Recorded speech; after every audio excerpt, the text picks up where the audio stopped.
Your Excellencies, colleagues and friends, as you know, last year the UN Secretary General called for a food system summit to unleash the power of food to drive progress across all 17 United Nations development goals. I thank you for stepping forward to become a leader for the food system's change. These dialogues bring together people from all parts of society to share evidence, experience, and new ideas. Food is powerful. The food we eat brings us together as families, as communities, and as nations. It underpins our culture, our economies, and our relationship with the natural world. The world's food system touches every aspect of human existence, which makes them valuable instruments of change.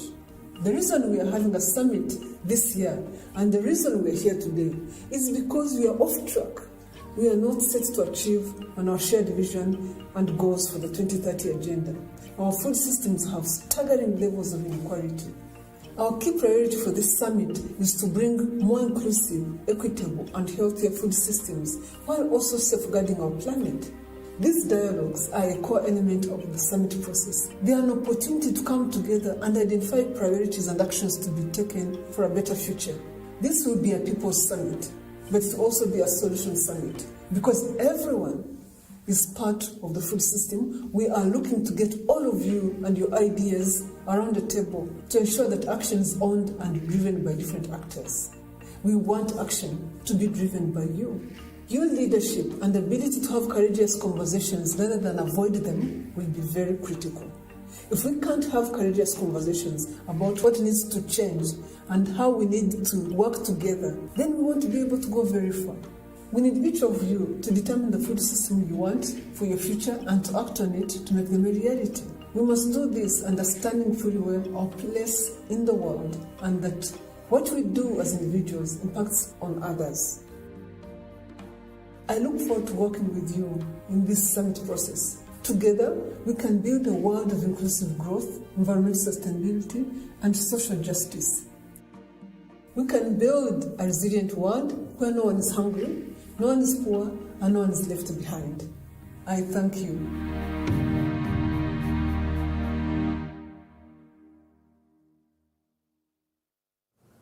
Hello again, I'm Anya Lawler and I'm your moderator for this afternoon's dialogue, the third in a series of 4 national dialogues that will all be feeding into that United Nations Food Systems Summit in the autumn.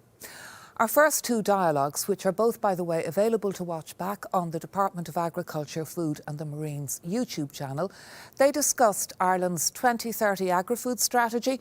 Last week, the theme was health and well-being, not just in more nutritious and more sustainable food production, but also in sustaining the communities that produce that food.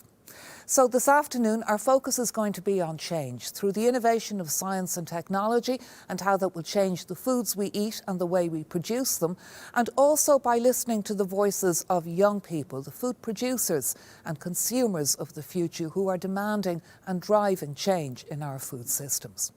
And once again, we've 2 great panels for our discussions, a brilliant keynote speaker in Dr Colin Sage, and in a moment I'll hand you over to the chairperson of this afternoon's dialogue. She's Deputy Chief Veterinary Officer, Dr Paula Barry Walsh.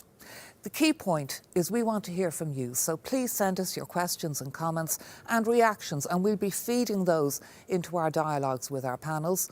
We're using Slido today, so please join in the conversation online. Simply take out your smartphone and open your browser. Go to slido.com. Enter our event code, which is #foodsystems.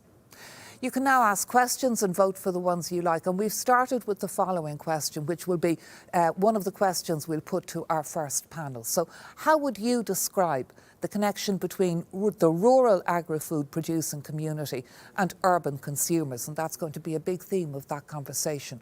We want to know what you think. Is it excellent? Most Irish people have a strong connection to our agricultural tradition. Do you think it's good but it's declining, or good and it's getting stronger? Do you think it's poor that urban consumers have no appreciation of agri-food production? So we want to hear from you. As I say, we'll be feeding your results into that panel discussion. And for more information on Ireland's food system and the UN Food Systems Summit this year, visit gov.ie/food systems, where you can also register for our forthcoming and final dialogue. The public consultation on the environmental assessment of the draft Agri-Food Strategy 2030 is now open until June the 15th. Go to gov.ie/consultations to have your say. We look forward to hearing from you. And let's get today's dialogue underway now. And to do that, I'm going to hand you over to our chairperson this afternoon, the Deputy Chief Veterinary Officer, member of the Food Safety Consultative Council of the Food Safety Authority. Please welcome Dr Paula Barry Walsh. Good afternoon, ladies and gentlemen. It's with great pleasure that I welcome you today to the third Irish National Dialogue, Promoting an Inclusive Food System for the Future. My name is Paula Barry Walsh, and I'm the Deputy Chief Veterinary Officer, and I'm involved in the One Health approach for animal health, public health, food safety and food authenticity. I wish to thank the conveners today for asking me to be your chair. As those of you who have attended previous dialogues will know, these dialogues are part of a continuum of Ireland's engagement with the UN Food Systems Summit in September this year. The UN seek to revitalise and invigorate the aim to achieve the Sustainable Development Goals of the UN by awakening the world to the challenges facing us across our current framework of production, processing and consumption of food. Our understanding of what a sustainable food system would look like has grown over the last two dialogues.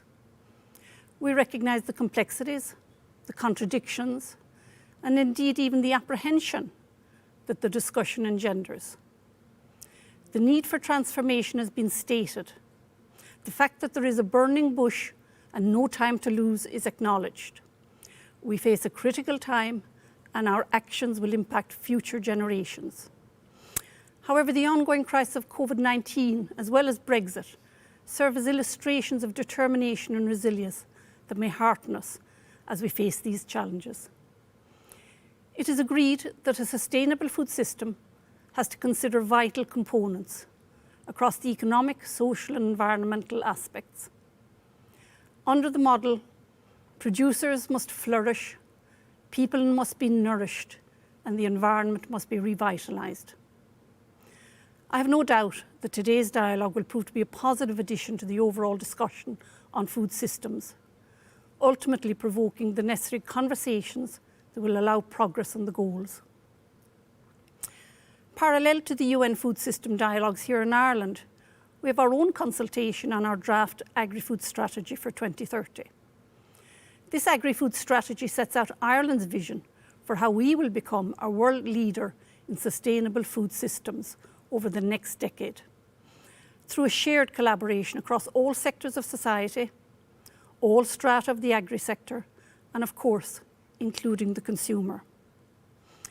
This ambition is challenging, and today we are here to examine how Ireland can progress its journey, and in particular how we can achieve an inclusive model across the generations as well as across the urban-rural divide.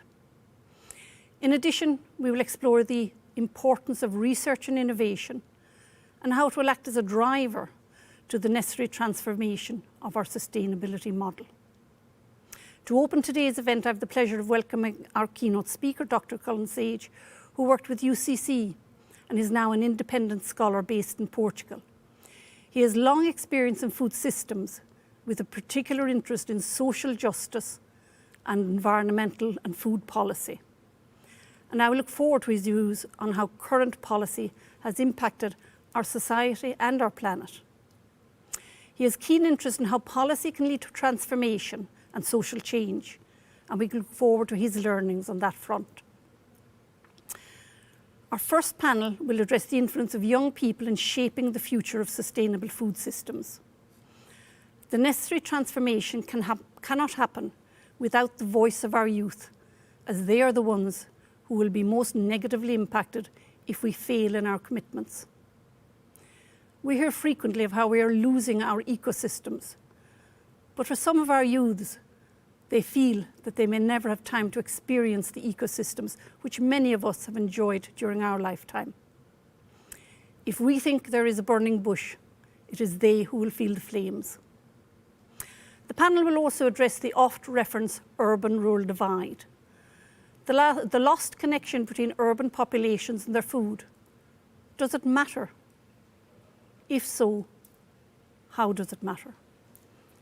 This also appears to have generational context, with younger people no longer being exposed to farming ways, but needing education to understand from where their food comes.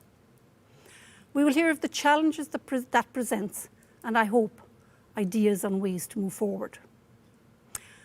Our second panel will be discussing research and innovation, the pathway from thought to research, from research to findings, from findings to application, to policy, and then policy to transformation. However, it is not as simple as it sounds. But the knowledge gleaned by research will play an indispensable role in constructing the toolkits for the production models of the future.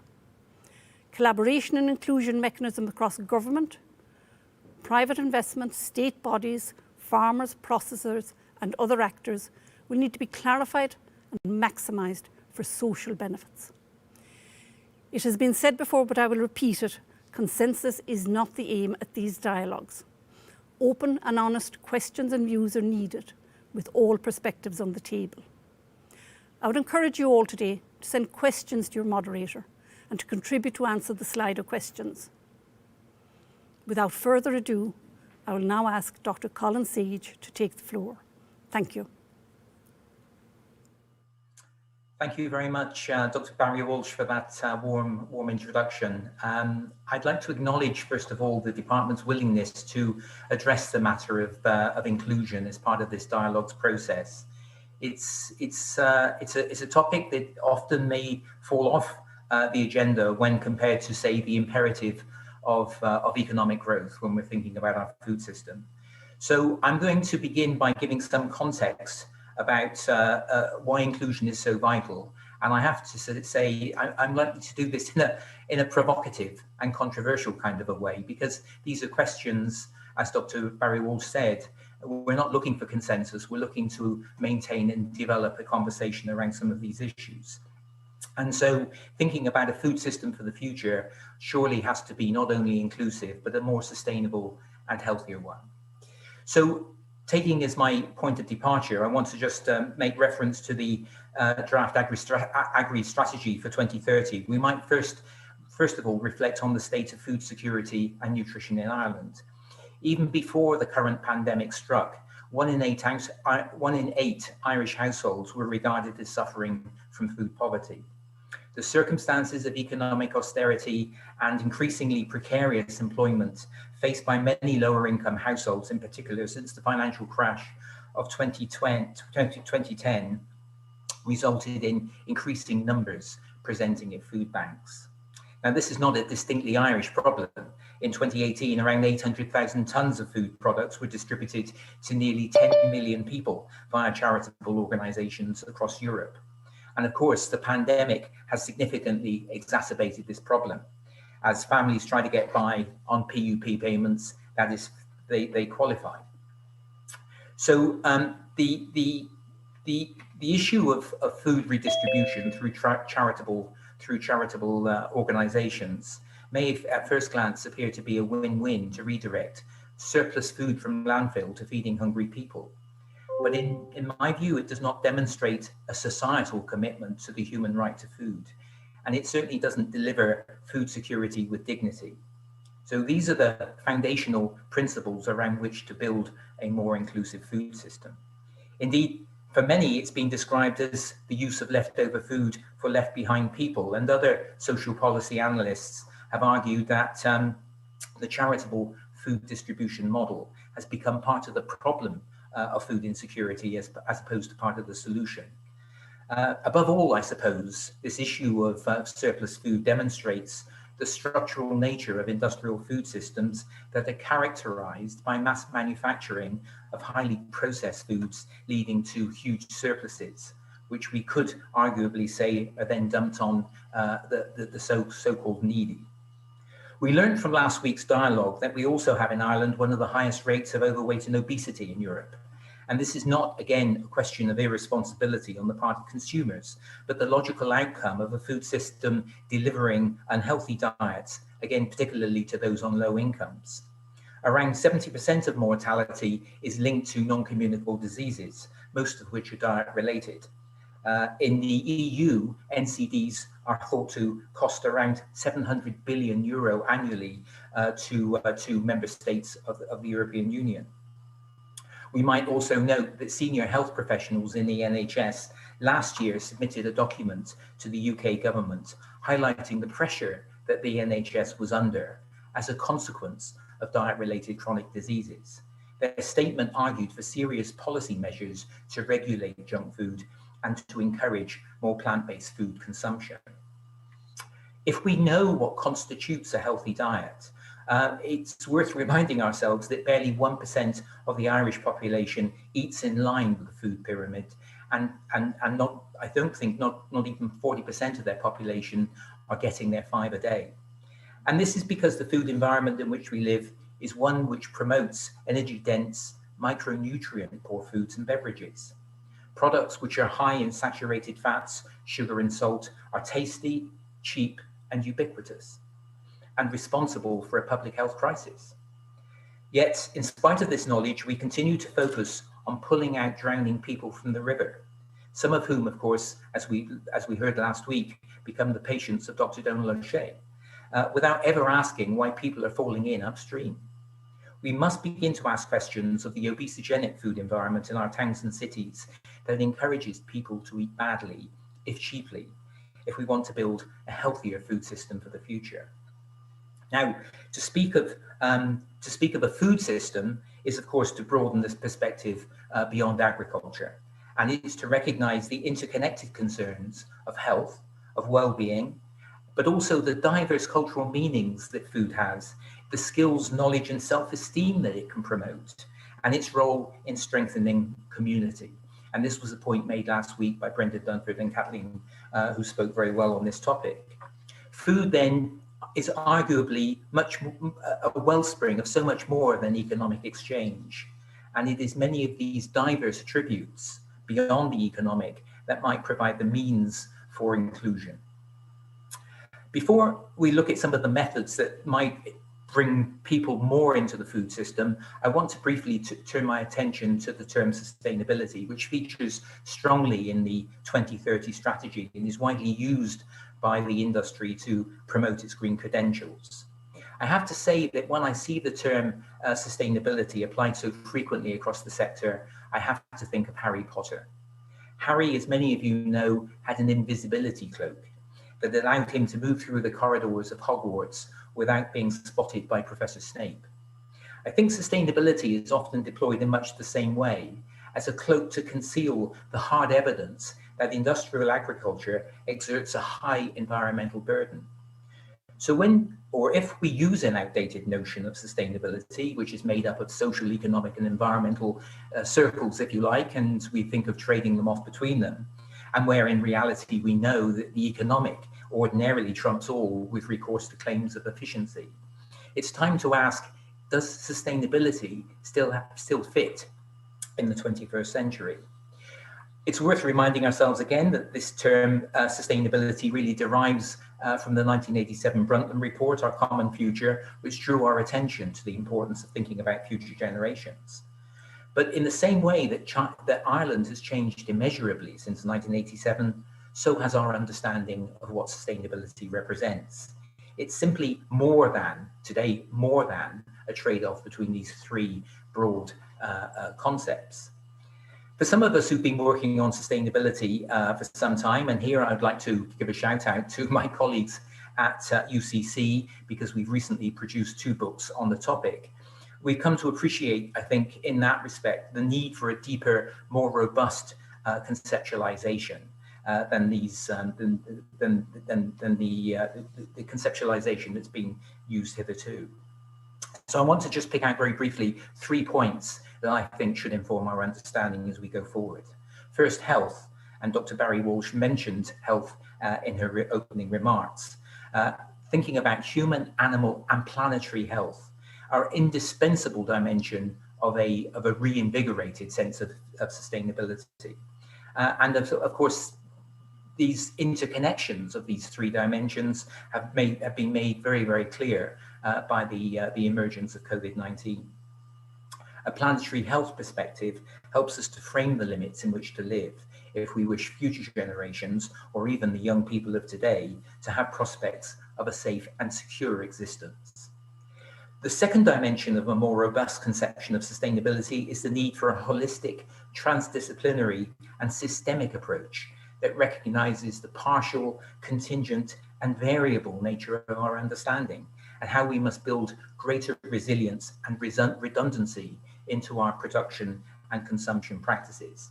If that sounds like jargon, then let me put it to you this way. Foot to the floor productivism aiming to achieve ambitious export targets cannot be concealed by a cloak of sustainability. Third, finally, for the moment, is the changing ethical frame of reference. Again, if we contrast the Ireland of 1987 with what we see today, we see an utterly different ethical landscape. And in that respect, just think of the proposals for constitutional reform that have arisen from the Citizens' Assembly in their deliberations around particularly women's rights have really been transformative in that respect. Not to say the work is yet finished. But I would contend that ethical framework, that changing ethical framework, is also changing more broadly, more widely in relationship to our understanding of our place in the natural world. There is no longer a sense in which we have God-given rights to rule over the earth, but must begin to accept a relationship of coexistence with other species. This brings with it, of course, this recognition brings with it a responsibility to act on this understanding. So if we want to be leaders in an inclusive zero carbon future, we're not starting from the best place, but this is where we find ourselves, locked into a path-dependent thinking on producing often more high carbon agri-commodities. Now, this is not only environmentally problematic, I would argue that it could become more economically precarious. For notwithstanding efforts to prove the superior efficiency of grass-fed cattle, the evidence points to the fact that we have a highly specialized and unbalanced agricultural system oriented more to the outside world than to the domestic market. Ireland imports around 80% of its food, feed and beverage needs, amounting to over 10 billion euro of imports last year. Now that, I think, will surprise many people. And it reveals, of course, that the trade surplus on agri-food is smaller than we might be led to believe. And of course, this structure, this imbalance does not support domestically a sustainable, secure or healthy food system. Yet we persist with promoting agri-commodities that are increasingly the subject of intense scrutiny and criticism, if not here, then certainly overseas. In the first dialogue session, Laura Burke spoke of the serious reputational risk we face with continuing claims to being clean and green when the evidence is increasingly demonstrating otherwise. It's not rhetorical extravagance to anticipate that beef might soon be regarded as a toxic product, even to be represented, I argue, controversially, as the new tobacco. And this analogy may come as something of a shock, but the fact is that what we know about big tobacco's efforts in concealing the evidence that smoking is deleterious to health. But yet, it's worth asking, which country achieved international recognition for its successes in tobacco control in the interests of public health? It's Ireland. And so how did it do this? Well, it did it through a combination of leadership and willingness to challenge vested interests in favor of the greater public good. So the food system, I would argue, needs public policy to regulate, restrict and incentivize, just as health-centered policies have rolled out smoking cessation supports alongside taxation measures, bans and so on. A food policy, not an agri-export strategy, brings our attention back to the domestic level and does so by joining up different elements of public policy that are too often disconnected. Health, of course, environment, planning, rural development, education, one could add to that list. And of course, an effective national food policy would find innovative ways to ensure the inclusion of many voices beyond that of business. such that citizens themselves can make themselves heard and thereby unleash the potential of participation, accountability, transparency, empowerment, and dignity. These elements enable us to embark upon the progressive realization of the right to food. As we move forward into the post-COVID era, there is much talk of building back better. Inevitably, in light of COVID, but also Brexit, priority is given to agricultural productivism, and the 2030 strategy is a means to boost economic growth. This is understandable. But any notion of building back better must involve a reimagination of our food system that is healthier, more sustainable, and inclusive. Clearly, this needs to begin by recognizing that any change of direction in agriculture must involve farmers in a way that does ensure a just transition. But a better food system also needs to embark upon a participatory dialogue with citizens. Many communities are waking up to the possibilities of being more engaged with their food. They want to assert a sense of agency beyond that simply as a consumer. There are a multitude of initiatives emerging, not only in Ireland, but around the world. Food is increasingly entangled with claims for greater social justice, cultural identity, and community empowerment.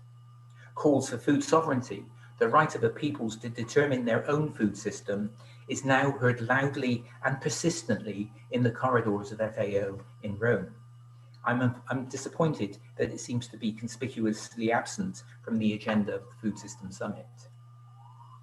Which brings me finally back to the real capital.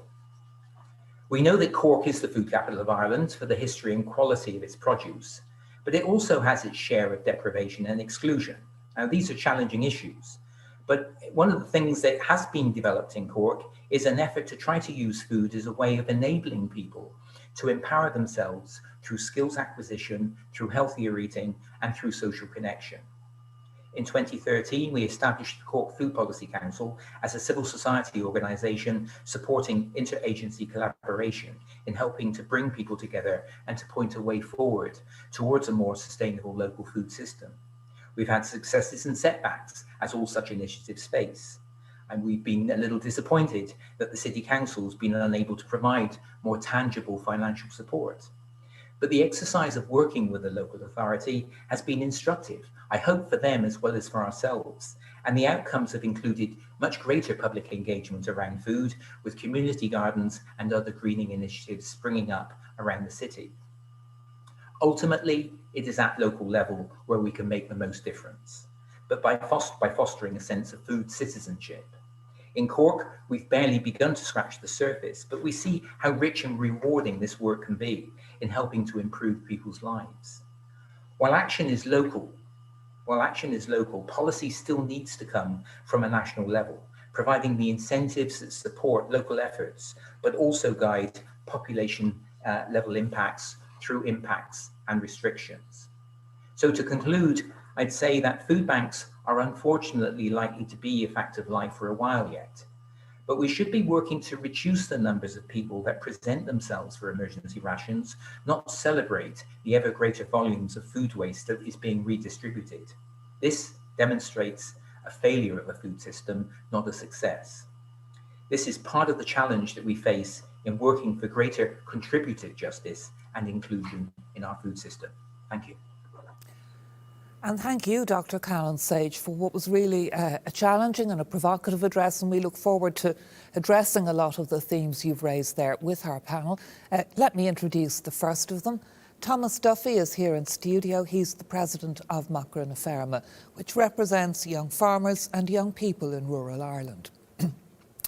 Professor Anna Davies from Trinity College Dublin is Professor of Geography, Environment and Society. She also directs the Environmental Governance Research Group there.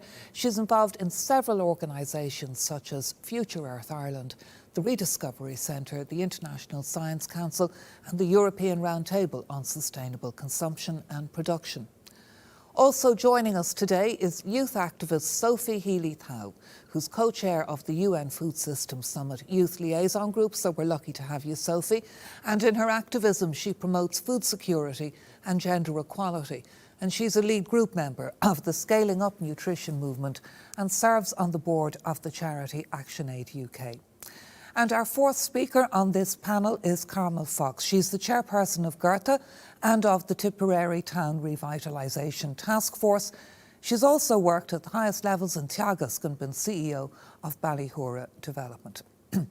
I want to give you the results of our first Slido poll. Do you remember the question? How would you describe the connection between rural agri-food producing communities and urban consumers? And a pretty clear-cut result there. Excellent, very few of you think so, 4%. Good and getting stronger, only about less than a third, 29%. Good but declining, a third, 33%.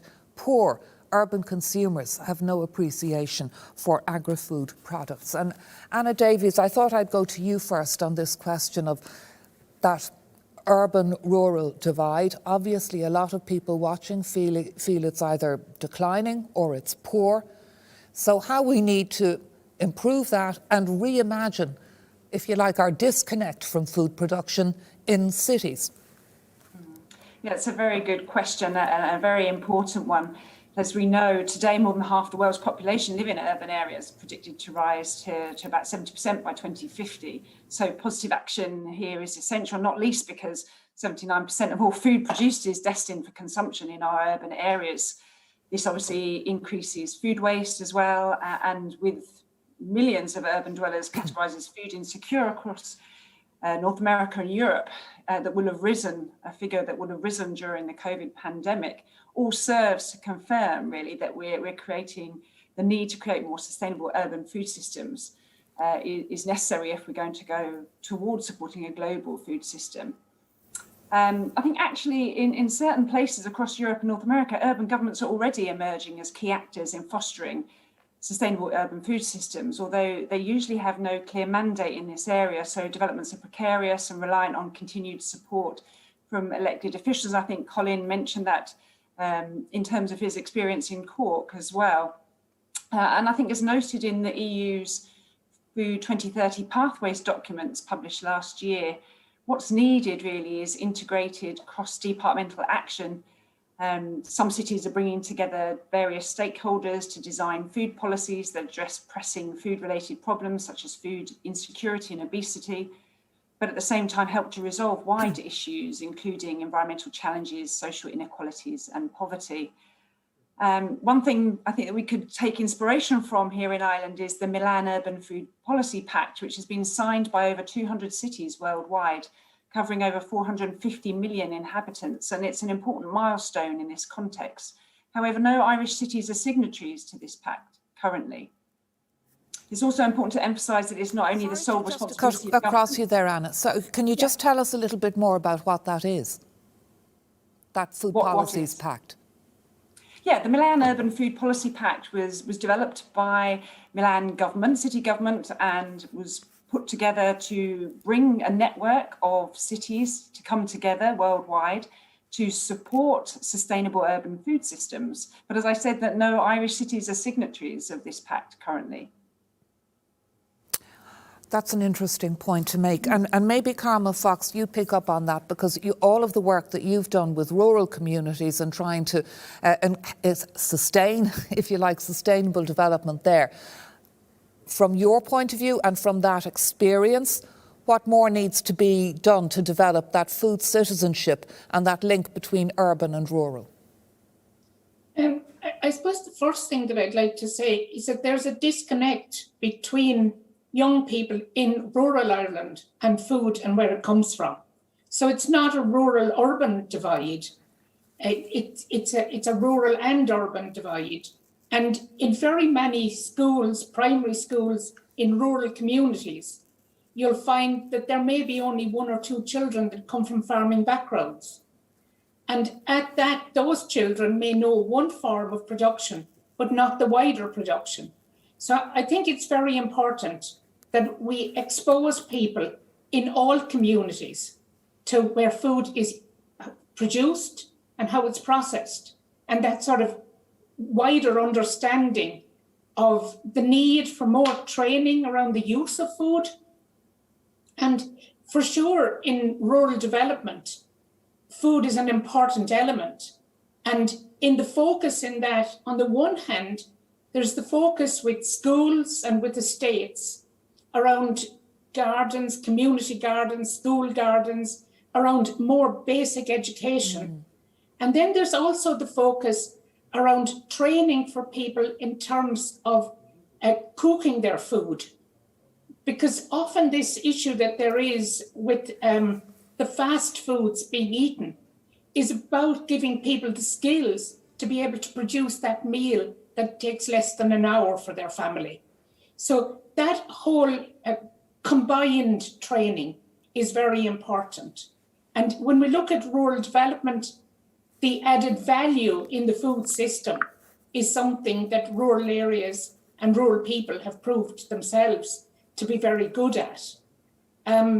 That's not quite answering that rural divide piece, but I do think that we need to see it not as a rural-urban divide, but as a divide where most people are not connected to an understanding of the production or processing of food. I think it's a really important point that you make, Carmel, and I also find it so interesting that you're bringing us back to this question of education and also preparation for, assisting people, particularly with busy urban lifestyles. Again, if we want to develop this idea of food citizenship. Sophie Healy-Thau, I suppose on a panel like this, we hear so much about, young people will change the way food is consumed. They are driving the processes of change in our food systems. In your activism, having listened to Dr. Colin Sage there, having listened to our previous two speakers, how are young people demanding change and what changes are they demanding? Yeah, so interesting. I would like to first reply a little bit to Mrs. Fox. And I think education is extremely important when it comes to food system transformation, but the education means nothing if access to those healthy, nutritious foods aren't there. And currently, a healthy, nutritious diet is a luxury in Ireland. And that is one of the greatest human rights violations to exist. It is a luxury to lead a healthy, nutritious life. And as a young person, I can say that leading that life is extremely hard when the cost of living is extremely high.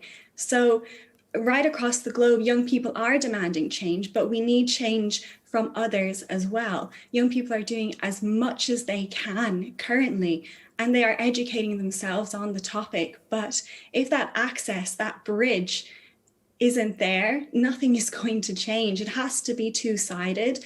All the responsibility can't be put on young people's shoulders. It's too much to ask, and it's quite unfair.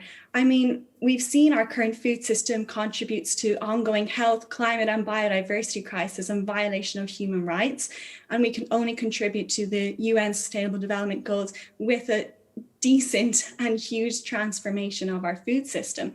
I wrote an article recently about Ireland's food security, and the comments underneath it were, Ireland is a wealthy country. Ireland is food secure. I can go to my fridge and access food whenever I want to. But just because Ireland is labelled as food secure doesn't mean everybody within Ireland is food secure. It doesn't mean everyone with Ireland is wealthy just because Ireland is a wealthy country.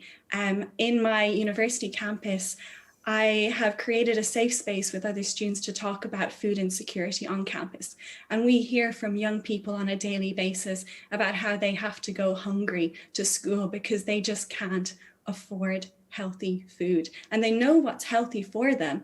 But if what's accessible to you when you come out of your lectures is a hot chicken roll from the local shop, what are you going to do?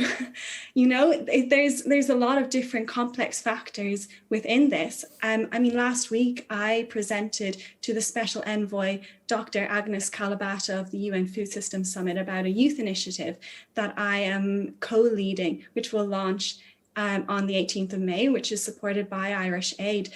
And she highlighted the importance of more youth-led initiatives and game-changing solutions, because young people like me, we're of today's digital age, but we're also perhaps more switched on and more connected than previous generations, the world around us, but also people of our own age around us. But we also deal with so many new challenges, fewer jobs on the market, school dropouts, COVID-19, climate change anxiety, mental health issues, and many others. And the combining factor, and the factor that really does connect us all, is food. And we need change at all levels and between all people. So Thomas, I mean, from your point of view representing young farmers, you know, when you hear all of this, when you hear the scale of change that's needed and required, is it daunting? Is it an opportunity? Where do you begin? I think we can't really define whether it's daunting or an opportunity. It's both of them. Right. The level of change that we absolutely need is massive. And one of the elements I think that we need to get our head around maybe a little bit, and I think it was kind of brought up in the keynote speech, which I don't necessarily agree with, is we are talking about a global or a massive community level movement, an EU level movement. Well, in agriculture and in food production, we are part of a huge community of people, namely the EU. And we trade. The reason that Ireland focuses on certain products is because we have both a climatic, but we also have an experience benefit.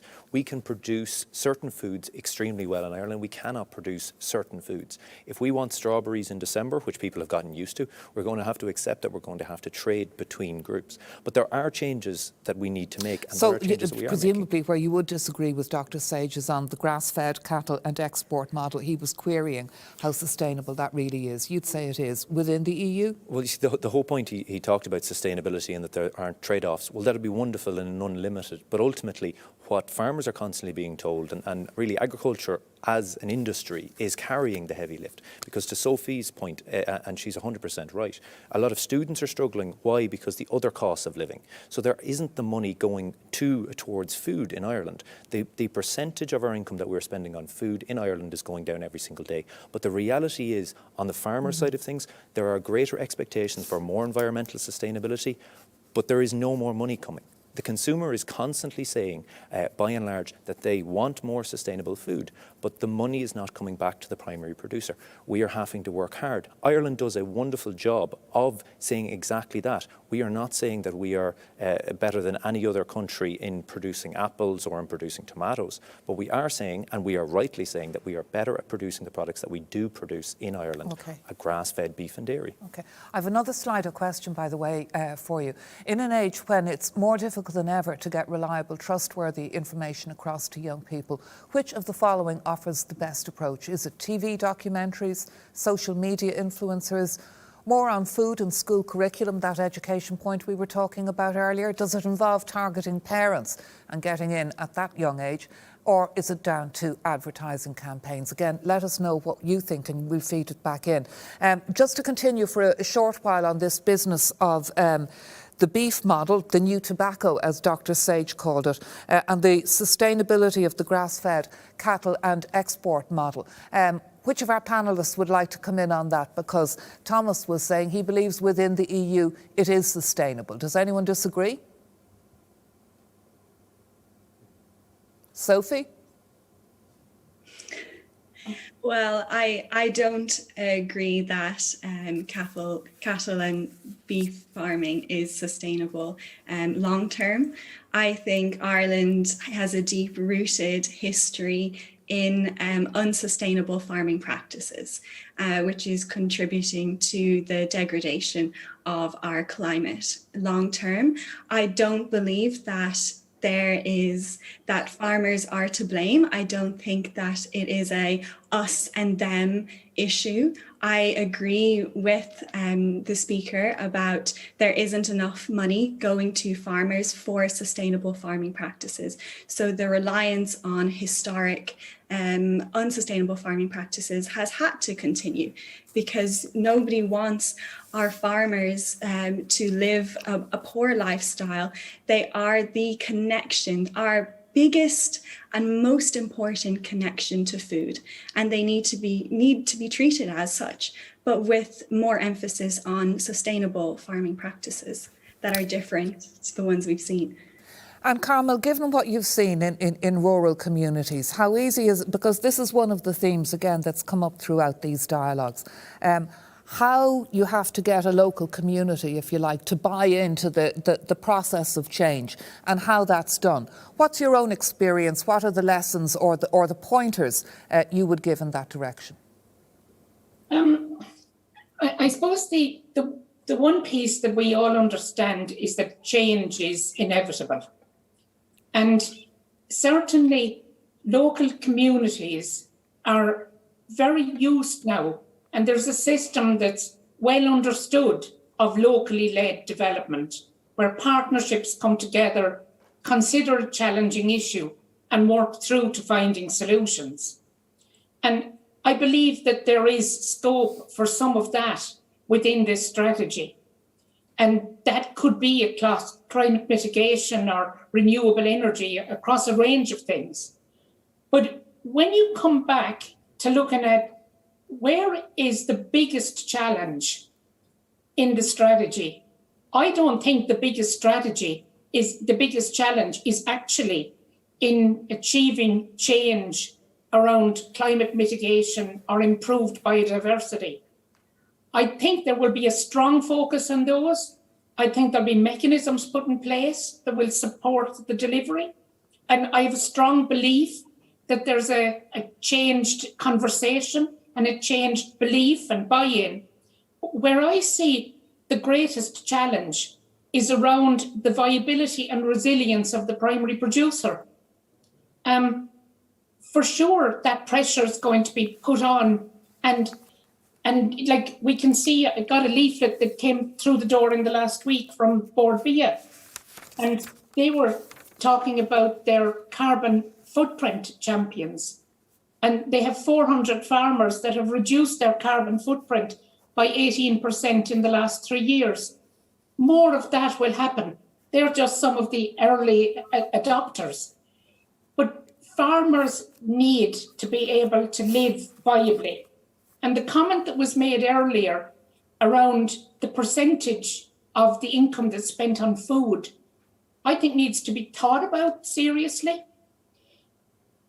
If you look back at the household budget survey back into the 80s or earlier, and you look at the percentage of that household budget that's spent on food, it's going down and down. And there is talk here about an equal distribution of margin across the different stages in the chain. Mm-hmm. But what we find in practice is the pressure is always put back down on the primary producer. And unless we find ways of dealing with that, we need to change from the cheap food policy.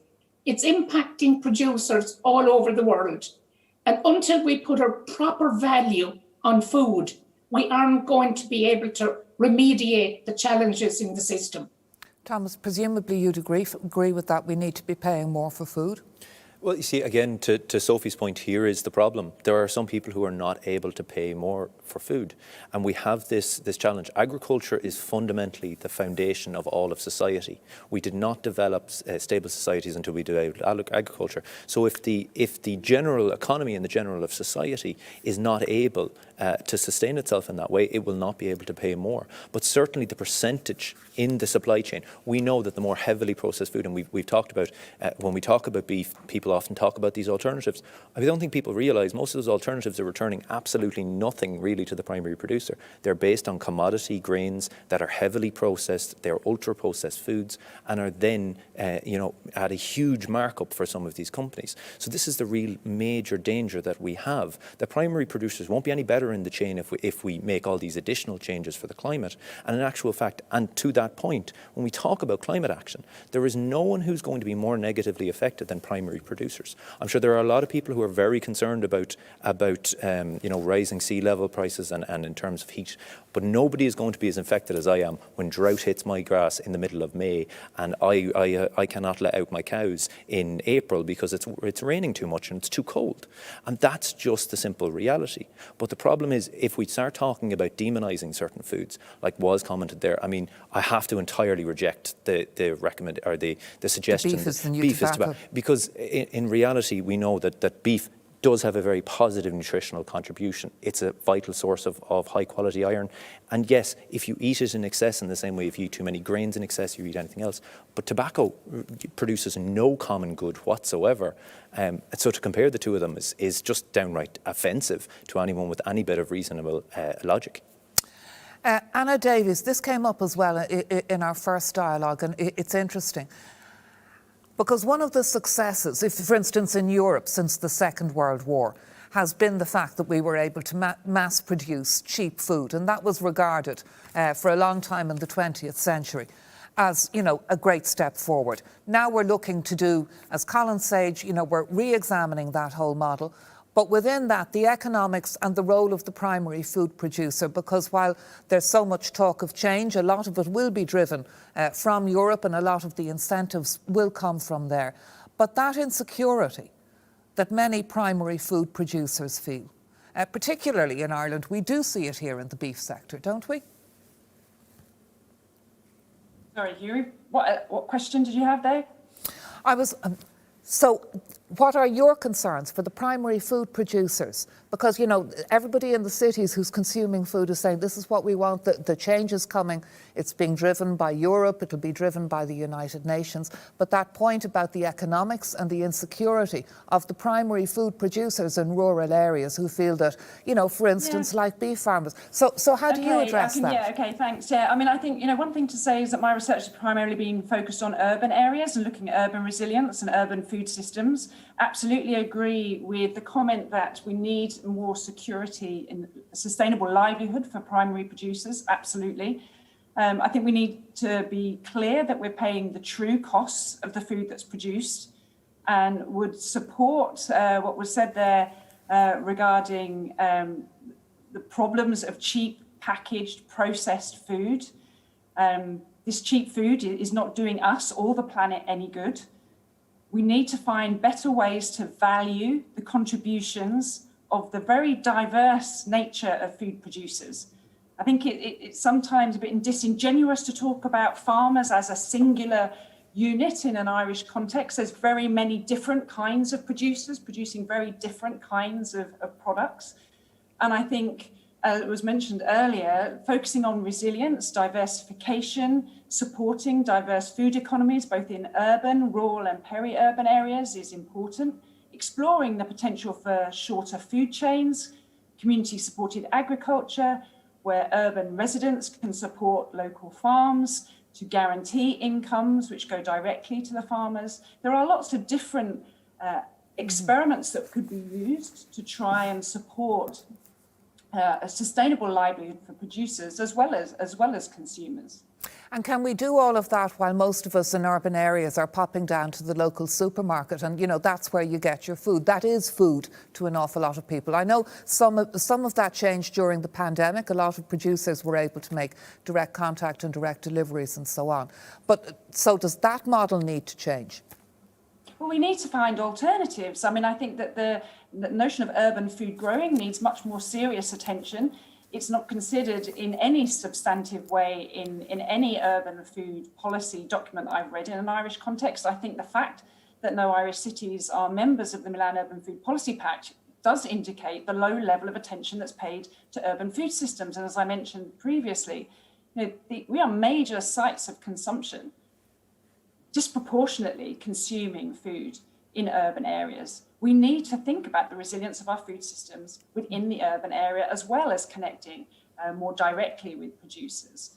I mean, I think that in order to do that, we need to know what's already going on. There are already community gardens, urban allotments, community farms, community kitchens, and the like, but we don't know what scale, what contribution, what sustainability credentials they have. Much more attention needs to be paid to that, I think.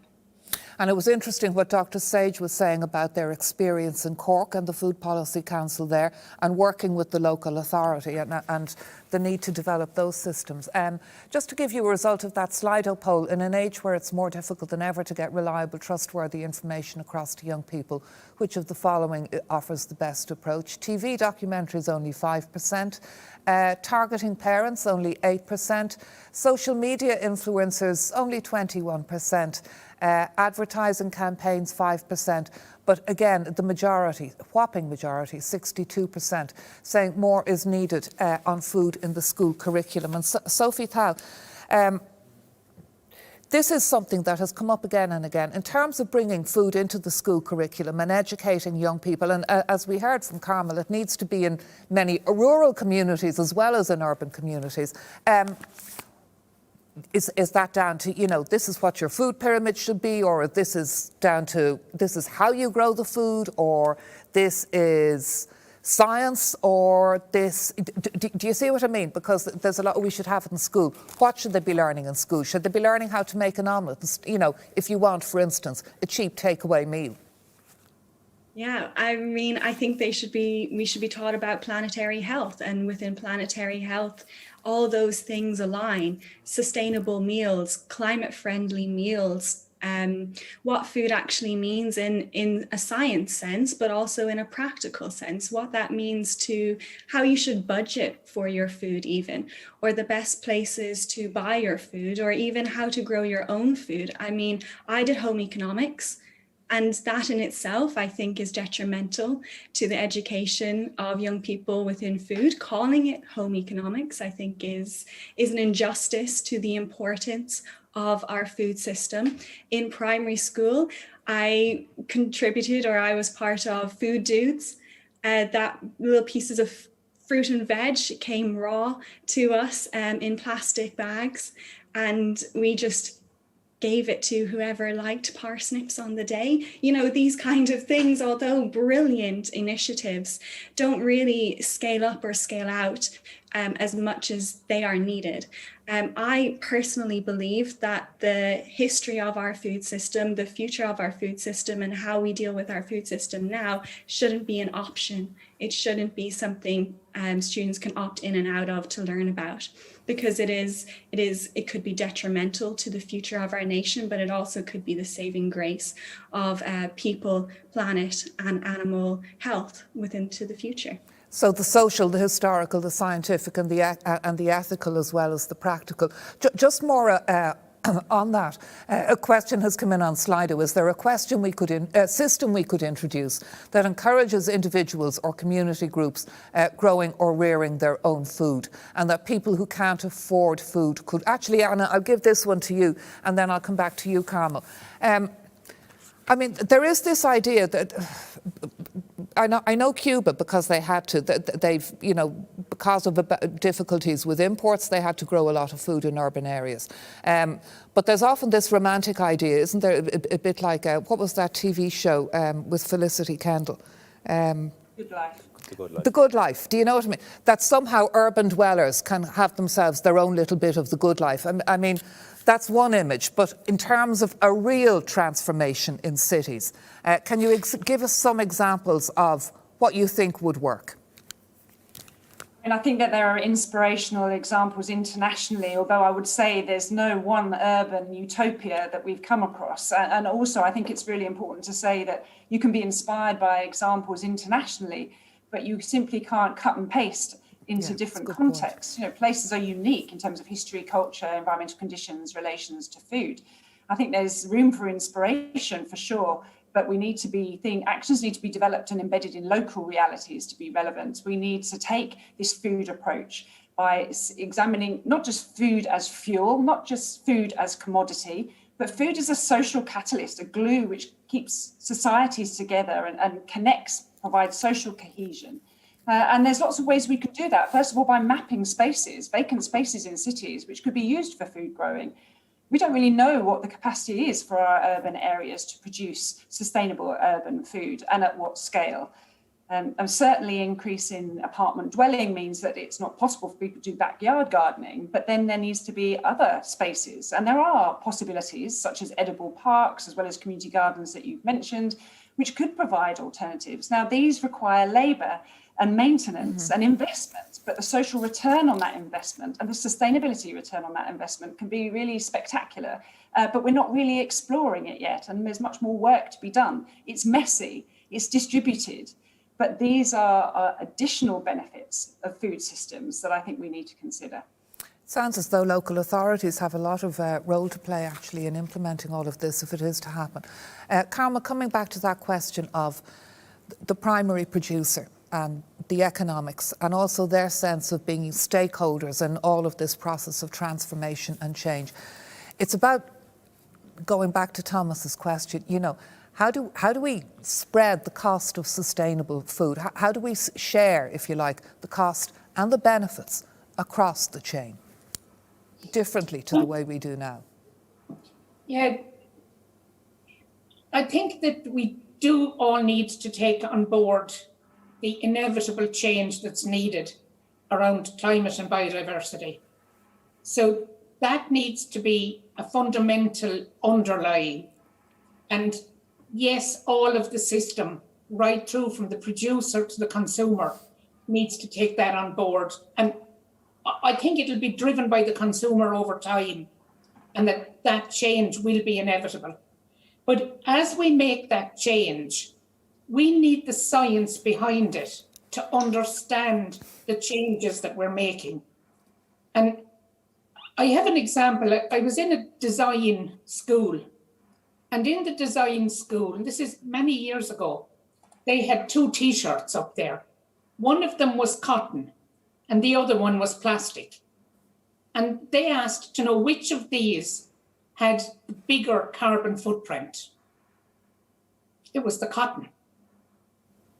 So we do actually need an awful lot more understanding of the decisions we need to make. And I think that's not only at the level of the primary producer, it's all the way along the chain. And when we take food, yes, the things that Anna has said, they're possible, they're positive, they take a lot of training, because the people that will be urban dwellers starting to produce in gardens need to learn how. They're very positive. And yes, there's potential for them to grow. But in the bigger sense, there's a big demand for food in the world. And we do need to recognize that we can produce that in a way that's more environmentally sustainable than most. And we need to compare and look at what's happening elsewhere. If you look at farming in Ireland, it's by and large family farming. If you start looking at the dairy farm comparison in the States, in other countries, you're looking, instead of the 100 cows here, you're looking at 4,000, 12,000, 18,000. You're on a completely different scale. So we do need to try to measure that environmental sustainability of what we're doing in real terms. Recognize the carbon sinks that we have, measure them. And I know that there's good work being done in looking forward and anticipating the information that's needed, in undertaking pieces of research and undertaking demonstrators, so that farmers and producers, processors can learn from them and can improve the systems that we have. But I think all along the way, while the policies need to be there, for sure, along with that, you need regulations for some of it, but then you need incentives. And those incentives need to go right through to understandings, training, knowledge transfer, and to improving the market chains, so that you are giving a fair chance for the different elements of the chain, particularly the primary producer, to get their margin. Carmel, thank you. And I suspect, Thomas, you'd agree with a lot of that, but I also want to raise a question with you. And it's important on the island of Ireland not to forget our coastal communities, which we were discussing last week. Marine foods, again, are there opportunities for involving our coastal communities, marine food systems? Your take on that, and because obviously, you know, many people in those areas, we heard last week, they feel that, you know, the EU model is one that sold them short. So I have to preference it by saying I'm from Cavan, so it's about as far away from the sea as is possible to get on the island of Ireland. What part of Cavan? Very close to County Meath, so I'm not too far away. But I suppose there are elements in the document which really, and it is great because in the document itself it recognises both young people working in the agricultural sector, land-based, and also in the marine. And there are a couple of elements, because both the fishing communities and the agricultural communities are suffering the exact same thing, which is generational renewal disaster. And it is happening across the entire of the EU. In Ireland, only 5% of primary producers in agriculture are under the age of 35, while 6 times greater, 30%, are over the age of 65. We're seeing the exact same thing being exhibited in the fishing industry. It is very difficult to get people in because the costs are so huge. In agriculture, it's primarily access to credit and access to land. And in the fishing, it's simply access to fishing rights and accessing to the investment in capital-intensive industries. I think there is a potential. So there need to be economic supports for young farmers to assist that generational change, the people who deliver all of the sustainability and novel food production that we're talking about? Absolutely. There fundamentally needs to be 2 things. One, we need to get better at measuring these things, because unfortunately, even the figures that I can cite to you are from 2016. The European Commission, when it brought out its new Common Agricultural Policy, is still operating on 2016. We do not know in Ireland, and one of the elements which is being called out is Teagasc are beginning to research this and develop better metrics for us to go forward, because and we've talked an awful lot about changing systems. I mean, the biggest single change in the agricultural system in the last decade has been driven by Macron Firma and other actors to move away from an inheritance model into more of a collaborative model. So, for instance, I'm in a partnership with my mother and my father. My sister is going to come on. So that both addresses generational renewal, but also the very heavy gender balance. Ireland is one of the worst places in the EU for female farmers. So we can do these things if the incentives are right and if the structures, but also very importantly, if policy is not working against us. And there are so many places where we just have contradictory policy. In one place we're being told, for instance, to cut down on artificial fertilisers, but then the products that we need to incorporate clovers are not there and are only being emergency licensed now. And I have to say well done to the Department of Agriculture for getting that across the line. But these are the difficulties, because if a young person, whether they're in the fishing industry or they're in the agricultural industry, is having artificial barriers put in place and blocking their way, then they will not change things. We've talked an awful lot about change here. The single biggest thing we can do for change is generational renewal, getting young people into the sector who will take up these opportunities, who will see these new markets and will adopt this new technology to meet the challenges, and was said very rightly, the major challenges of climate and biodiversity loss. That's a point well made. And Sophie, maybe you'd pick up on that. And also, if, Thomas is saying we've got to invest in young people, young farmers, young food producers, but also how we address the gender balance. What are your ideas? Well, I have to admit it's the act of agriculture and fishing isn't my sector, but I do have some opinions. For example, I do think that the issues that the fishing industry are facing, especially in terms of Brexit, are much higher than the agricultural community is facing currently, especially when it comes to water regulations and areas in which they are allowed to fish. In terms of gender, I mean, we are seeing a historic legacy of land being given to male farmers, sons of people who own land. I have a friend who really wanted to go into agriculture and she couldn't. She had to go into another area because she just couldn't afford land, and it wasn't within her family to partake in agriculture. So I don't think that there is enough being done, if anything being done, to support women in agriculture, especially new women farmers within agriculture. But I believe somebody on the panel would have more to say than I would on this topic. No, and actually I put that to you because I think it's important in this conversation that we talk about the others, because we're all coming from our own point of view, and it's picking up on that point that Colin Sage was saying about, developing some kind of citizenship framework where we're all understanding each other's points of view a little bit more. Final takeaway from you, Carmel. What are the main points you would say?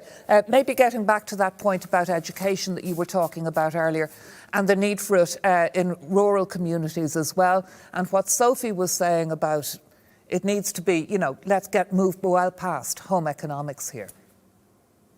I'm actually going to take a different take on the answer around education here. One of the big gaps that there is in the educational system that there has been is in training young people in farming skills. Right now, we have a really good system for training farmers, young people to become farmers, to own their own farm and manage their own farm. But what we don't have is a strong apprenticeship that trains young people that would like to farm so that they can go on to be either somebody that leases or rents land and takes over some other farm, or somebody that takes on a role as a herdsman or whatever on a farm. There's a big gap. There's an opportunity there. There's also a challenge, I think, in that gap for young farmers staying home to farm in Ireland, that there's often the need for them to come home quickly because of the shortage of labour, and they're not getting the opportunity to travel as much because there's this pressure at home for more labour. So I think from an educational point of view, I would very much like to see an apprenticeship training programme for people that come not necessarily from within the farming sector, but from outside it, for jobs that are very available in agriculture. So maybe not the kind of question you had expected me to answer. A really interesting answer, and thank you so much. It's a really good point, that one about the apprenticeships. And a final point from you, Anna. It sounds to me from what you were saying, there is a huge role for city local authorities, local politicians, to start seeing themselves, to start building food into their politics, into their plans for their areas. Yeah, that's right. I think, ultimately there needs to be a long-term political commitment to sustainable urban food, appropriate funding, both from city and national government to support the agenda. We need a local level empowered, competencies which is supported at the national level, and a way for departments within local authorities to work together, synergies across department around food. And finally, I think the more participatory policy processes are required to ensure that we get different perspectives included in deliberations to help share ownership and promoting innovation capacity. And I'd just like to support the argument for apprenticeships around growing both urban and rural farmers. Thank you all. It's fascinating stuff. You've all thrown up so many ideas, and I know we've only skimmed the surface on an awful lot of them, but thank you, if you like, for your big thoughts and thinking big and sharing your thoughts with us today. In a moment, I'm going to be introducing you to our second panel, when we're going to be talking about the appliance of science to achieving better food systems. And we're also going to have our Slido questions. We want to know what you think about a couple of key points that we'll be discussing with our panel. So we've our third poll question for you now. And that is, which area of research and innovation in agri-food requires the most attention to address key food system challenges by 2030? So we'll be really interested in your response on this. Is it food authenticity and safety systems? Is it fisheries and aquaculture? Is it nature-based solutions and circular economy approaches? Is it healthy and personalised nutrition? Is it genetic improvements? So please let us know what you think on all of those, and we'll be feeding the results of that poll into our discussion with our panel presently. I also want to tell you about the fourth dialogue of this series. That's going to be taking place on the 17th of May, the 17th, not next Monday, so pop that date into your diaries. Our chair on the 17th will be Rory de Bourke. He's Director General of Irish Aid at the Department of Foreign Affairs. And the theme that afternoon, because we've had very much a domestic focus for today's dialogue and the previous two, but the theme that afternoon is how we align domestic and foreign policy to achieve the goal of more sustainable food systems. And once again, we're going to have some great speakers for you, including keynote speakers, Dr. Susanna Moorhead, who's chair of the Development Assistance Committee at the OECD, and Dr. Jamie Morrison, Director at the Food and Agriculture Organisation. And the public consultation on the National Agri-Food Strategy remains open until June. So just go to gov.ie/consultations.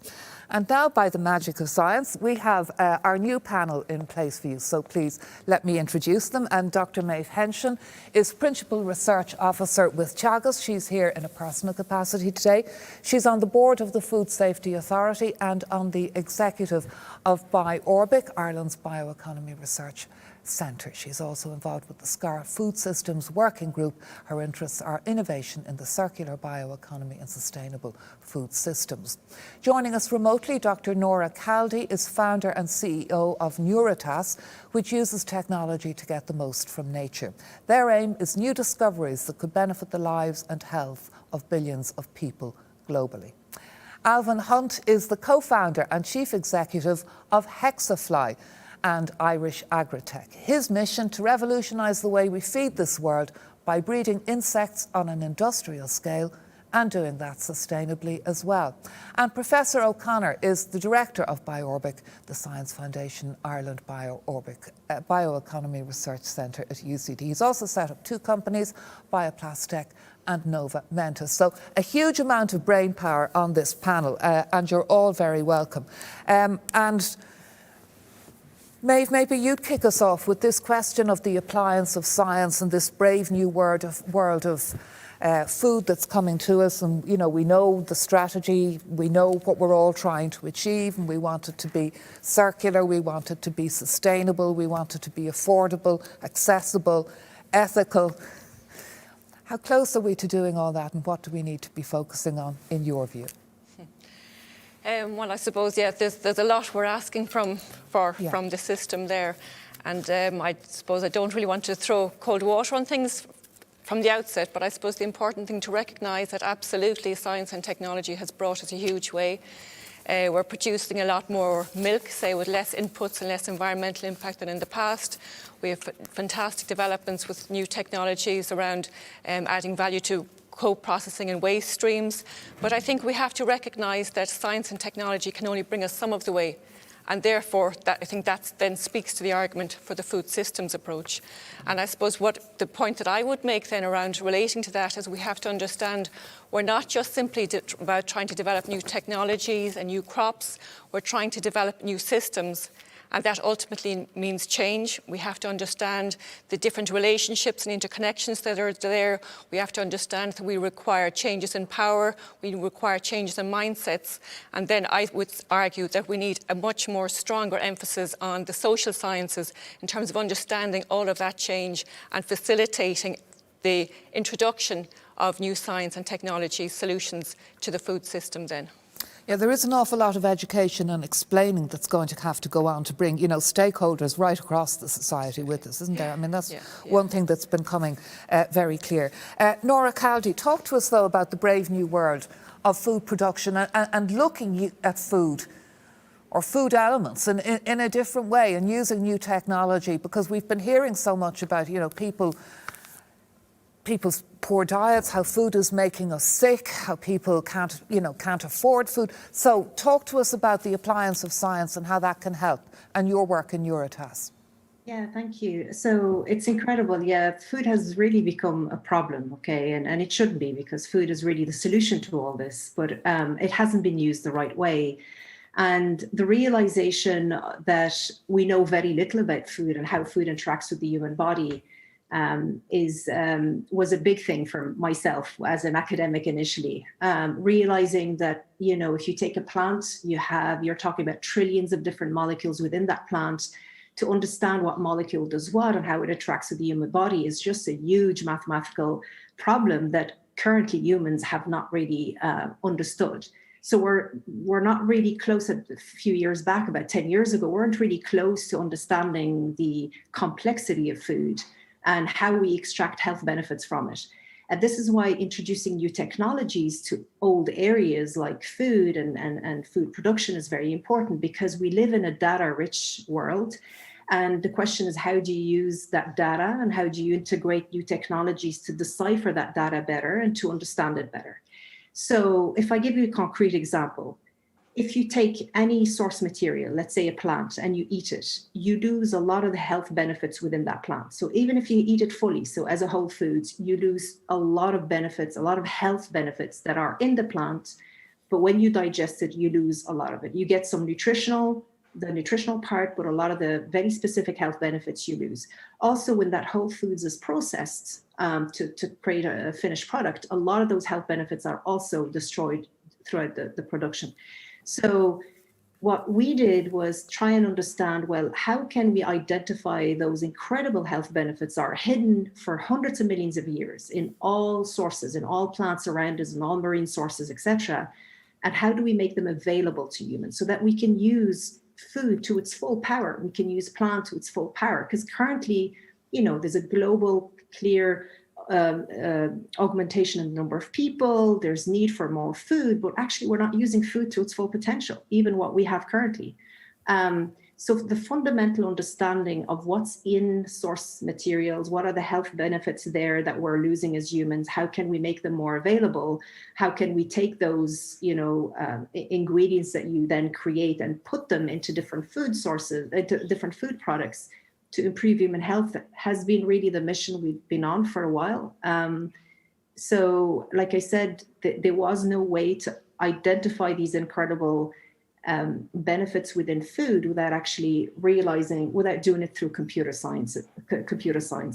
And just another example, a more concrete example, let's say you take fava bean, okay? What we discovered recently in fava bean is a network of different molecules, short proteins called peptides. So they're short proteins within fava bean that when you eat the fava bean itself, you don't get their power, but the power of these peptides improve muscle health. Now, muscle, people don't think about it much, but muscle is the major organ within the human body. It is the organ that we use to move. It is our metabolic heart, our energy heart, it's the first aging part as we sag. That's really to do with muscle aging, and the performance of it is very important. And it really is key to our health and well-being for a long period of time. So what's interesting is that there's currently no real solutions to improve the fundamental health of muscle.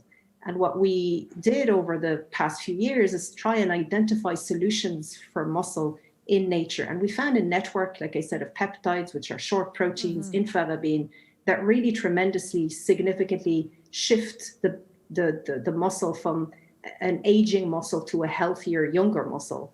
And I won't go into more science than that, but basically those benefits would have been lost if you did eat the fava bean on its own. And obviously the fava bean went through a food processing, the same thing would have happened. So in a nutshell, food should be the solution. We're not using it the right way.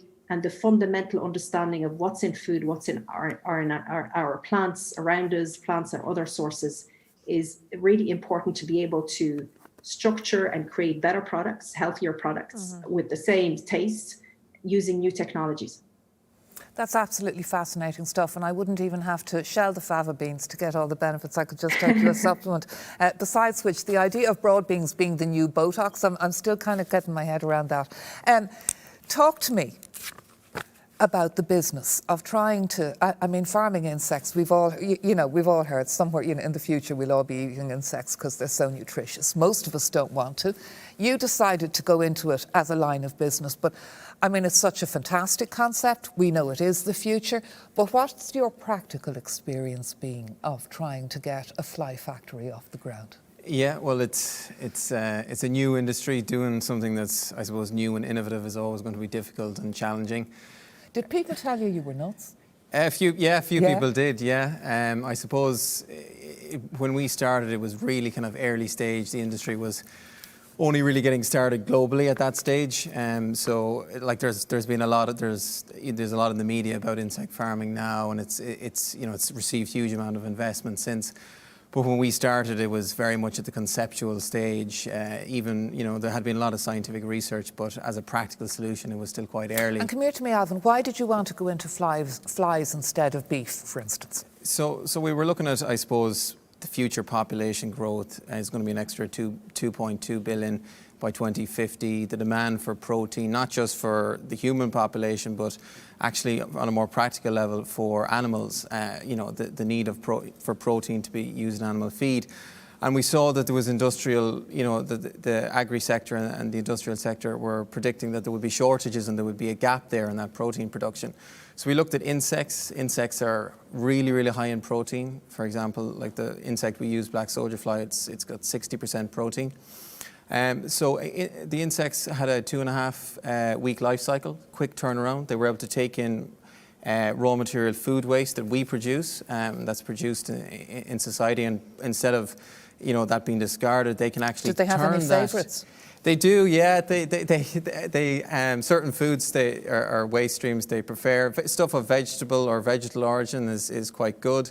Distillery byproduct as well, certain grains and things like that. There's a surprise. So what was the experience? I mean, was there local support? Was there official support? What was your experience? So it was challenging. So there was two elements to it. There was getting the investment in the first place.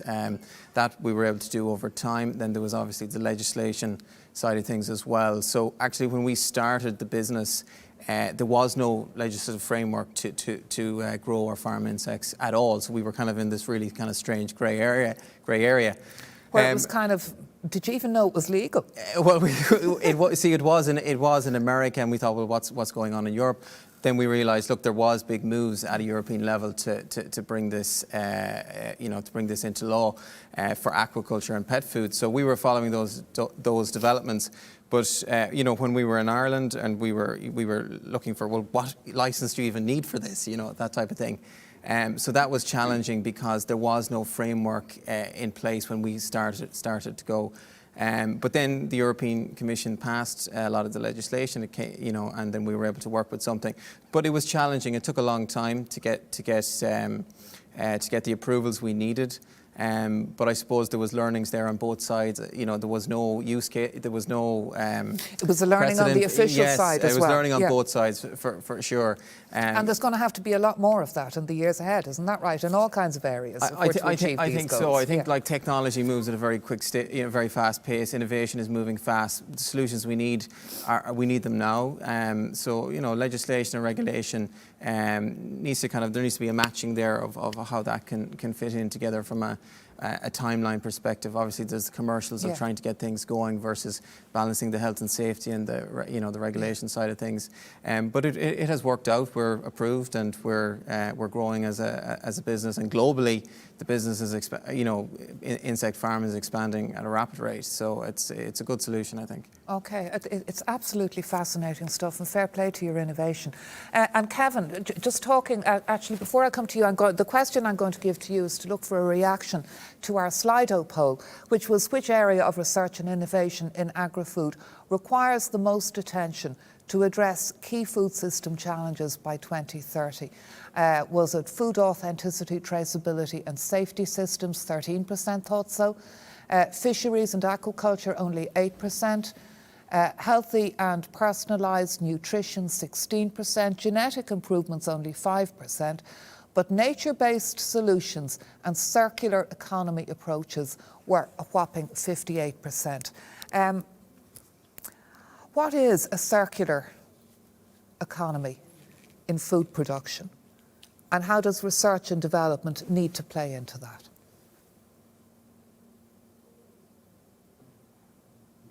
Can you hear me, Yes. Kevin? I can hear you. Sorry. Just went blippy there for I'm at home and my internet connection isn't great. It's a big question. What is a circular economy and how can it feed into our food system? Because it is one of those big terms that's thrown around. So I thought it would be useful to break it down. Yeah, absolutely. So I suppose right now we live in a linear economy. We take something out of the ground, like fossil-based resources, oil, gas, we convert that into something. That something can be fertilizer, actually. And that fertilizer goes into a field. But it's a make, break, throw away society. That's what we have. That is a linear economy. The circular economy is trying to take our resources and say, okay, let's keep them in the material cycle. Let's keep them in the economy for as long as possible. Let's try to design them so that they can be reused. Let's make them so that they can create as much value and as many jobs as possible. Let's create them so that they don't generate a huge amount of waste. Let's create them so that we are ultimately reducing the amount of energy that is used to make them or to reuse them. So it's a holistic view of how we use materials and the impact the use and creation of those materials is having. So a circular economy should ultimately reduce our footprint. It should reduce our impact on the environment while still creating jobs, creating wealth, and ultimately contributing to sustainability. And it is the only way we're going to be able to feed more people on this planet without burning it up, isn't it? Absolutely. You know, we absolutely have to think circular in our thinking, and in food production. Someone mentioned it earlier. I think someone mentioned it earlier, but 30% of the food that we produce goes to waste. It never gets to be consumed. It's never consumed by a human being. So we have a massive, I think Nora said it, you know, that we're not getting the best out of our food.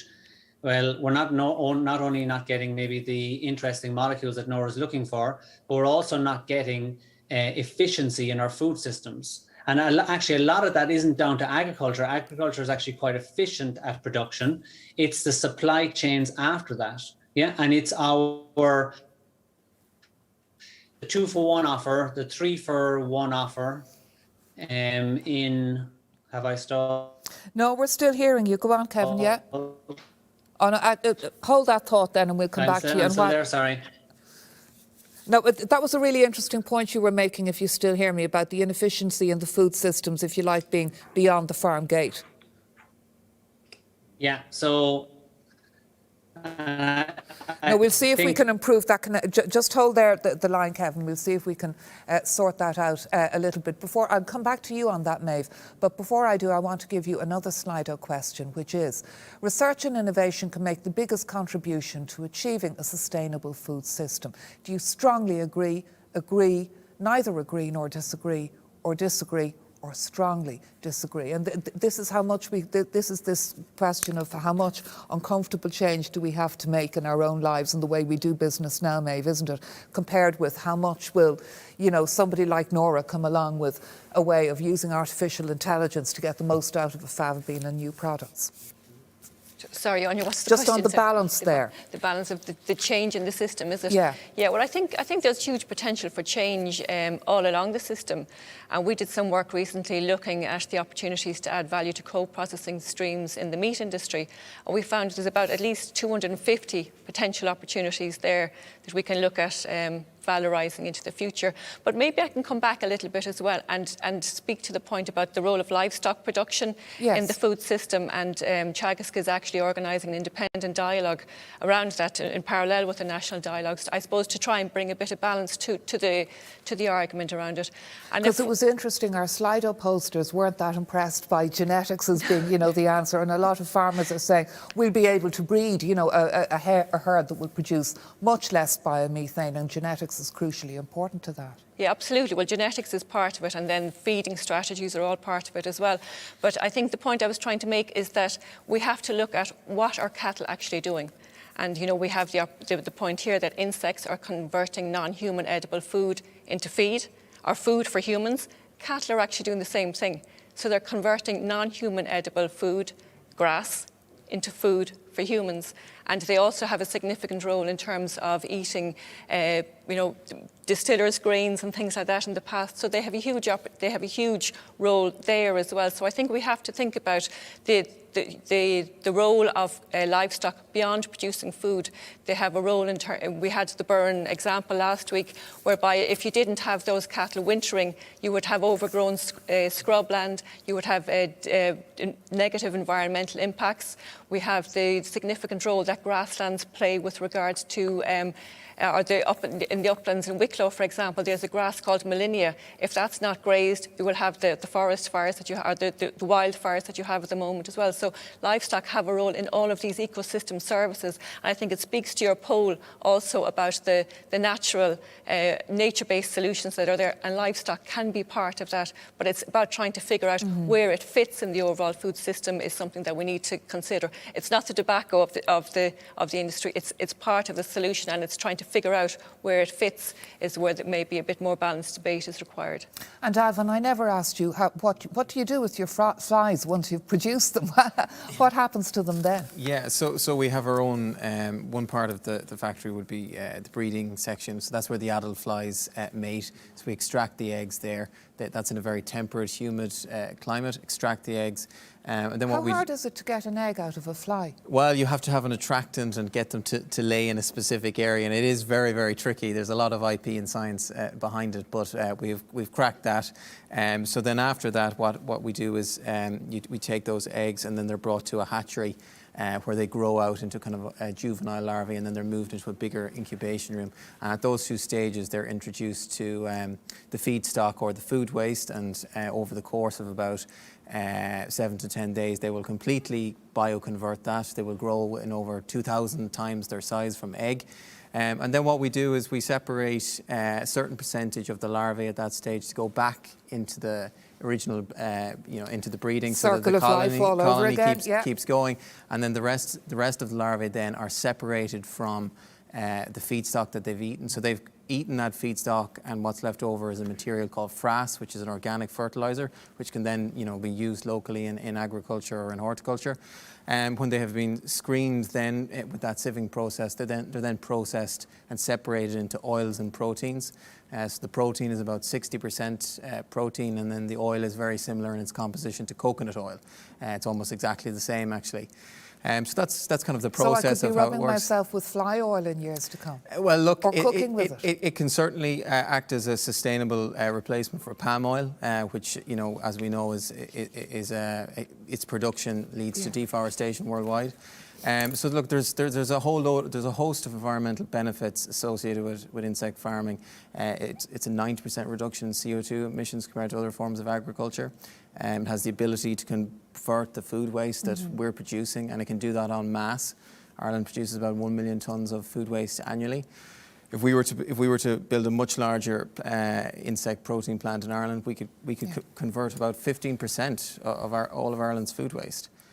So there's great opportunities there. It's a vertical farming system, so you're growing up as opposed to needing lots of land. There's very little water being used, no antibiotics, and it's a zero-waste system. So apart from the fact that I have a big ugly fly as an image in my head, it sounds completely virtuous and circular, and something that we could only want more of.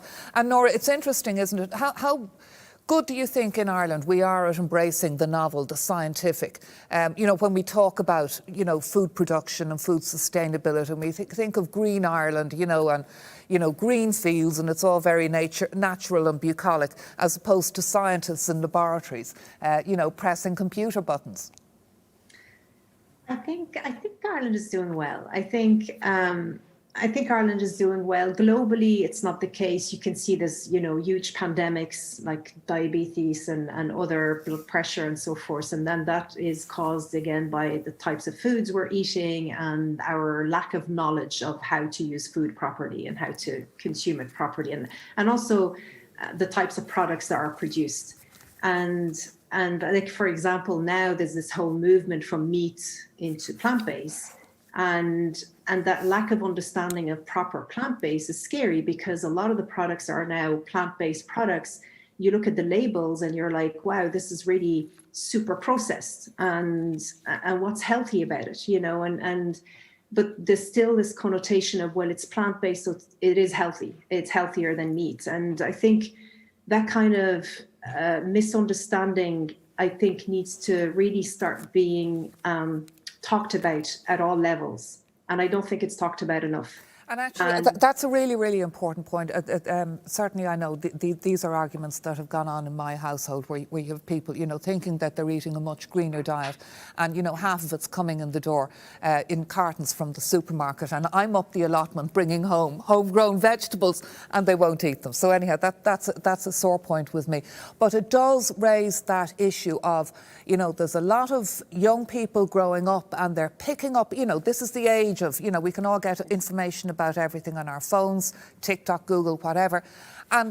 But that's not the same as the kind of scientific knowledge and understanding you're talking about. And there's a big disinformation gap sometimes in between, isn't there? Yeah, it's going to be, though, because, food and consumers are moving towards this knowledge-based consumer, okay, together with mobiles, apps, etc. We now know more, and a lot of it is better integrated, and technology moves really fast. So I think from a technology perspective, we'll get there really quick, where we can scan products and we'll know what types of ingredients are in them, if they're healthy or not. I think all that will be very soon available. And food now is also becoming a knowledge-based industry because of that, and it has to become it.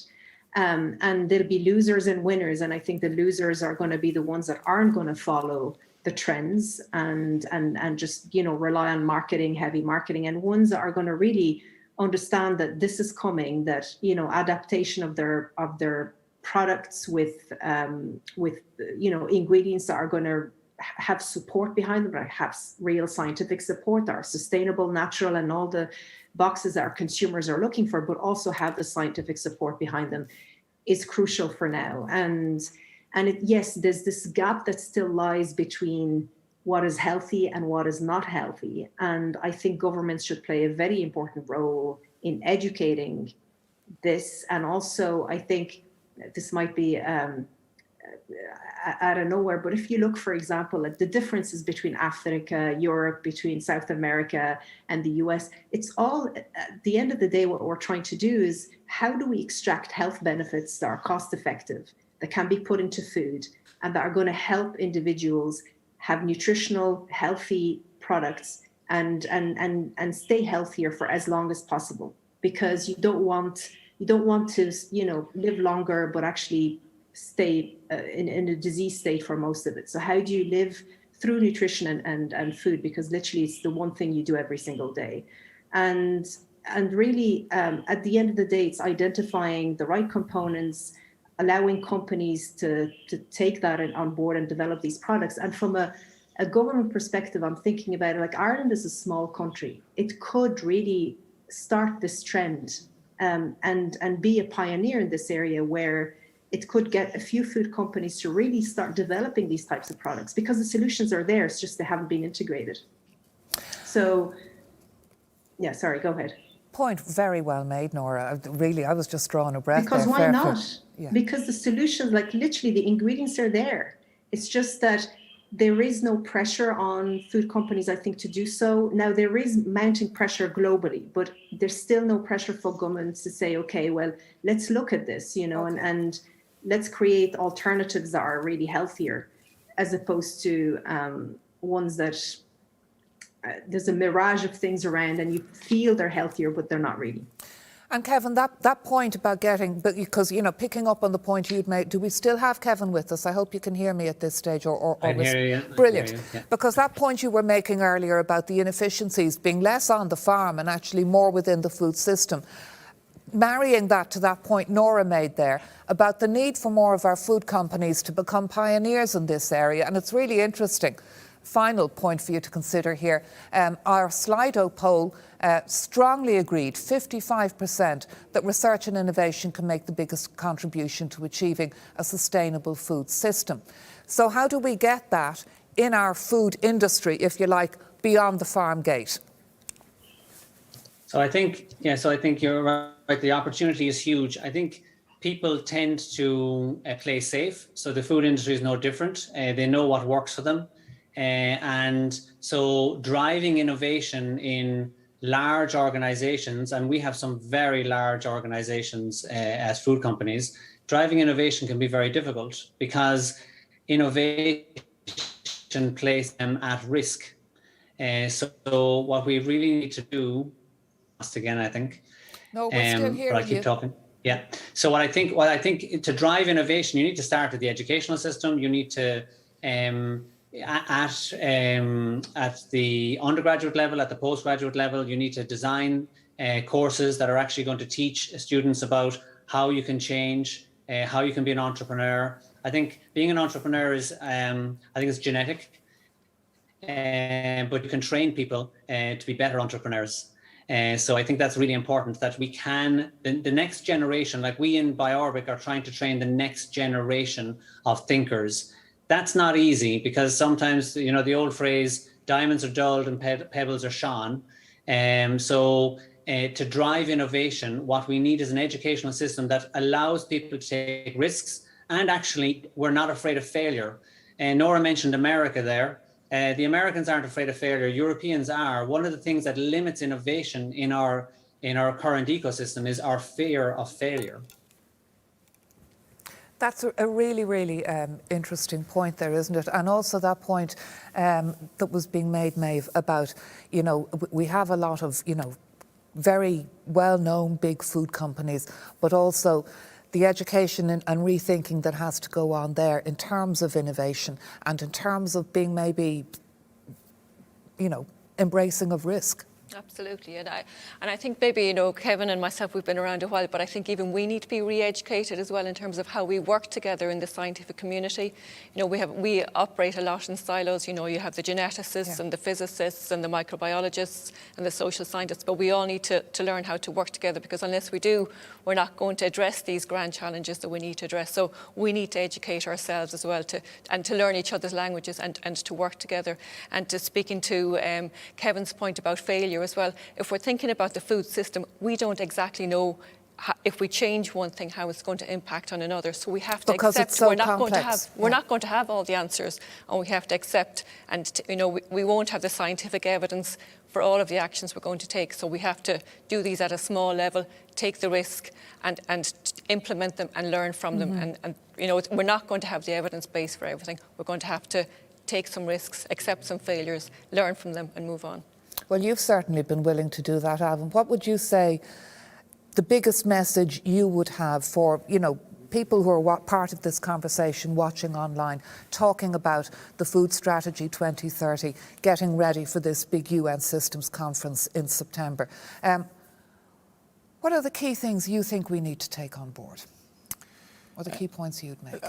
I think improving the efficiencies from the consumer point of view, in terms of the food waste. Like, we produce 1 million tonnes of food waste annually per annum. That's your flies could certainly use some of it, yes. Absolutely. I mean, looking at other technologies, you know, improving efficiencies in agriculture, improving the type of ingredients that we use in our food systems. And, you know, I think overall lowering the emissions where we can and doing so in a practical, sustainable way, both for the farmers and also for society as a whole. But being willing to look at alternative radical solutions to problems that don't necessarily look like they're an issue now, but are an issue down the line, you know, in the decades to come, and will hit us hard if we don't try and tackle them. So, you know, bold types of alternatives are needed.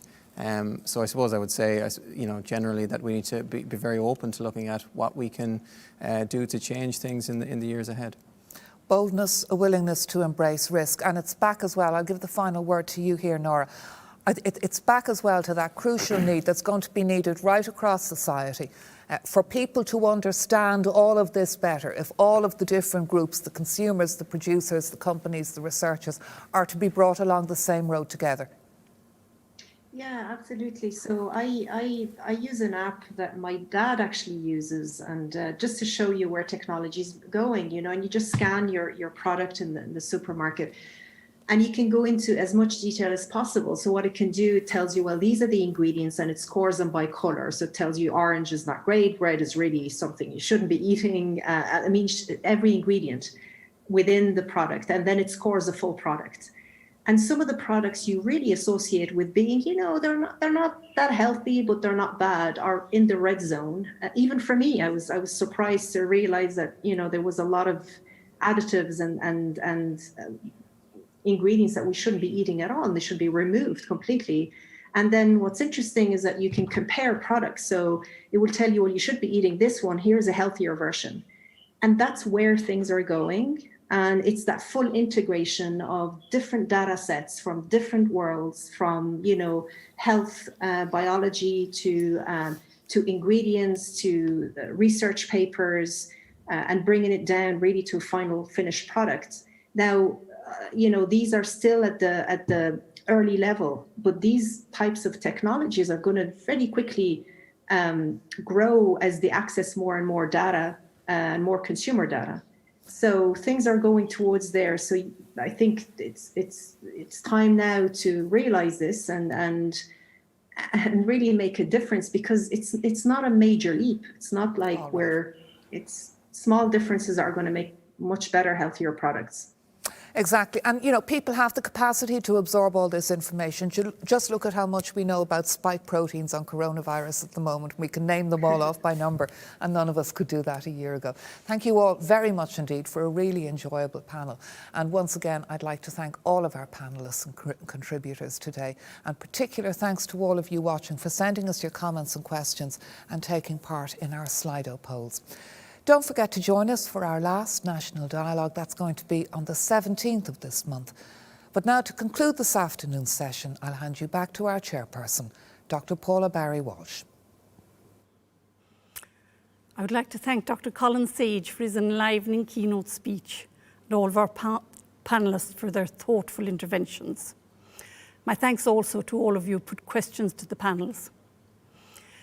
As chair, it's extremely difficult to encapsulate the wealth and breadth and differing opinions from the discussions in my remaining time. But I wish to reflect some key points that struck me as I listened to the questions, the answers, the ideas, and the debate. I have three main reflections. Firstly, the need for us all to listen to each other, to hear what we're saying, and to involve all citizens and communities across the generational spectrum in this discussion has been established. Secondly, the key role of research and innovation. And finally, the potential of the circular bioeconomy to be part of the transformation and reframing of our food system, and how there is need to change our own perception of what waste is. I will speak to each of these points in turn. Firstly, none of us can be in any doubt that there are solutions out there. Research solutions, blended solutions, practical solutions, market solutions, and also difficult and radical solutions. But to gain those solutions, we need to be open to including all citizens, even where their questioning is of an uncomfortable and disruptive nature. The challenges are manifest. Are we committed to the inclusion of all citizens and their views in searching for a just transition? The value of grassroots movements to bring about change was emphasised by our keynote speaker. We also heard mention today of a new word, food sovereignty. Are we listening? Do we understand it? A radical shift of thinking was promoted to question ourselves on what sustainability means in our own agri-sector, particularly the beef model. But it was also established that sustainability has costs, and will those costs be shared equitably if this new paradigm does benefit all of us? And how do we enable and empower those communities to be part of the just transition? Perhaps we need to formulate a vision on how that may occur. There is full agreement that producers need to be economically viable, but there is discussion to be had on the value of food versus a cheap food policy. Youth do have a role in reimagining our food systems. The ethical framework of the future, it mentioned that we need reference points. Where will we be setting those reference points? We hear diversity and conflicting views. What is truly hopeful is that while we do not even know the questions, never mind the answers, there's a real sense today of strong commitment for people to work together across the generations and geography and across the spectrum of citizens in search of those remedies. One of the learnings from COVID-19, and articulated so well in the keynote speech and in other dialogues, is the interlinkage of food, community, culture, and values.